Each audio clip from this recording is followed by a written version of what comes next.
They're back! Yes, Lin-sanity is back. This is so great, so huge, so awesome.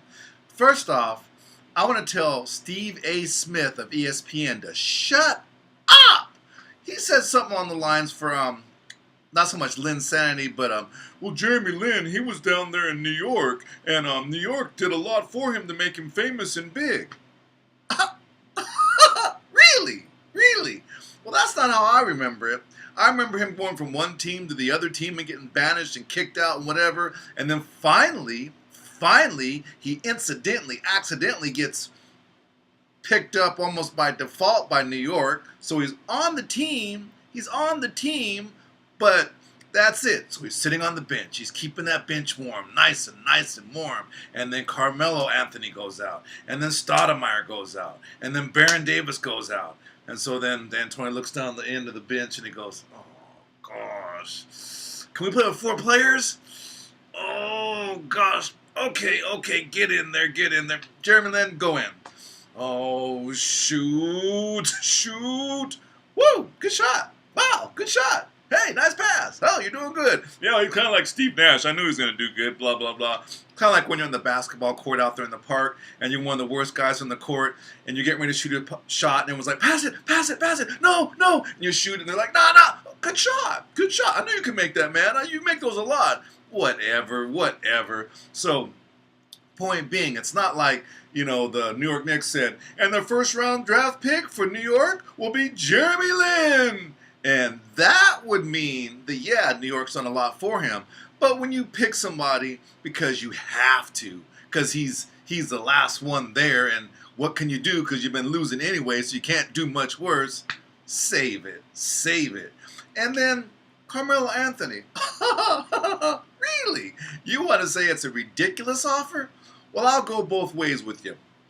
If you're saying it's a ridiculous offer that he's getting $25 million to go to Houston for 3 years, and the third year he gets $14 million, you got a lot of gall because you're getting like $18 million for this year, then something like $19 million for the next year, and like $21 million for the next year. But that's okay. So that side, you got a lot of gall, Carmelo Anthony. Shut up. You ain't right. That's crazy.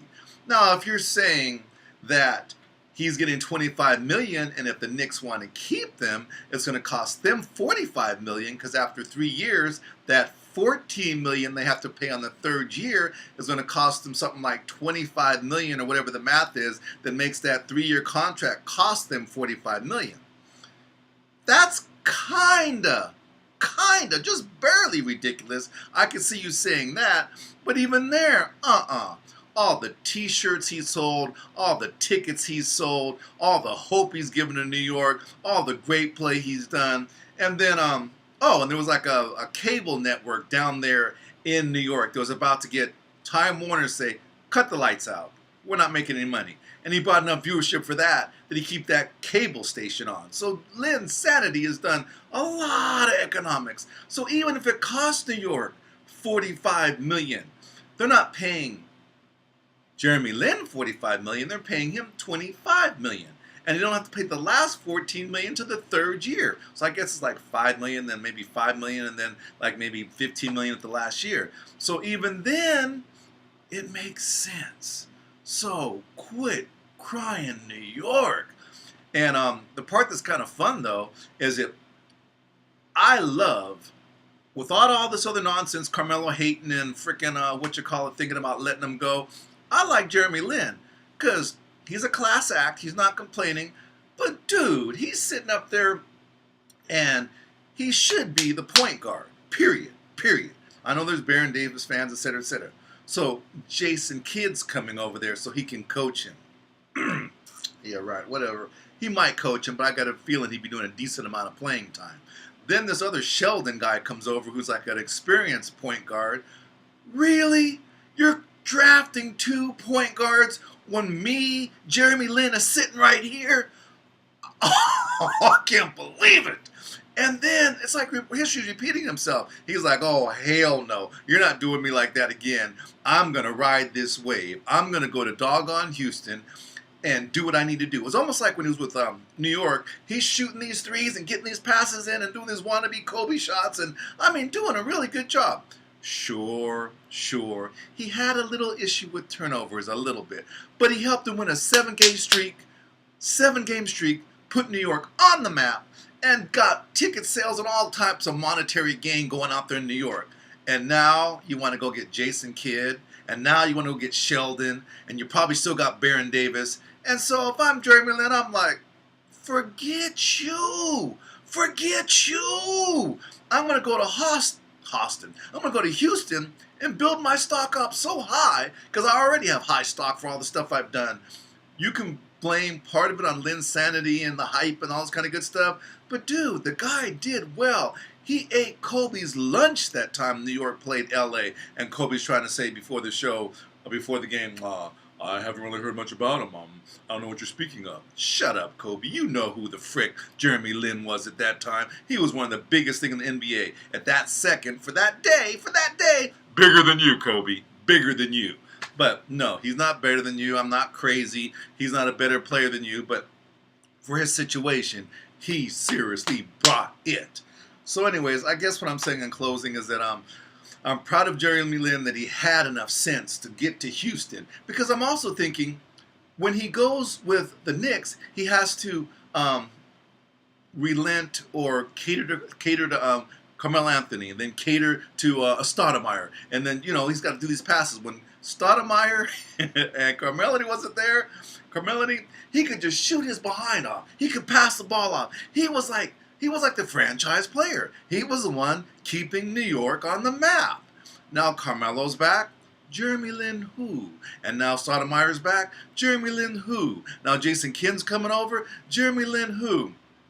Sure, it's not that bad, but if you have the balls to draft 2 point guards when I'm sitting right here, and you want to do that, I hope New York does not match his offer. I hope he makes it to Houston. I hope Dwight Howard makes it to Houston. And I hope Jeremy Lin and Dwight Howard get into the playoffs.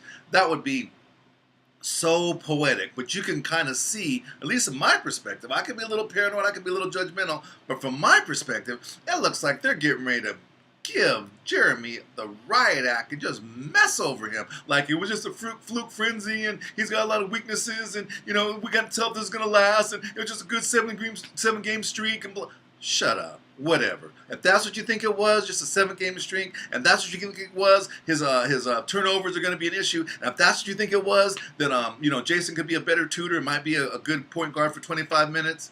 Let him go to Houston. Leave him alone. He gave you your fanfare. He got you guys your fame. He kept your TV station open. He got your T-shirts sold. He got your tickets sold. If you're not going to respect that and give props to that, and Carmelo, I got to take back what I said. If you doggone think it's ridiculous, that's ridiculous. When you get to go play at the USA games, you're up there playing things over there at New York, and you weren't bringing them up to the bar. You weren't helping them win those 7-game streaks. And you're going to say that's ridiculous? Psst. Anyway. So anyways, let me know what you guys think. Do you think it's great that Jeremy Lin is going to Houston? Do you think it's great that New York is thinking about matching the offer and bringing them back to New York? Do you think it's ridiculous that instead of getting $25 million, and with the luxury tax, it's going to cost him something like $45 million to keep him? Do you think with his 27-game career, whatever he had with them, not counting when he did at Dallas, not counting when he did at Golden State, that maybe it is ridiculous? Do you think that when everything's said and done, that he should go back to New York? Do you think that should be the direction that they should be thinking? Or are you hoping, like me, that he goes to Houston, that Dwight Howard ends at Houston, and then when everything's said and done, Jeremy Lin just rocks the house, and they do some amazing things over in Houston? Get into the playoffs, maybe some freaky psychotic dream fantasy, they beat Oklahoma and Miami and win the whole thing. Now I'm talking out of my hat and talking crazy. But anyways, that's my time. Life is good. Let me know about your comments. Go ahead and subscribe. We'll talk to you later. Bye-bye now.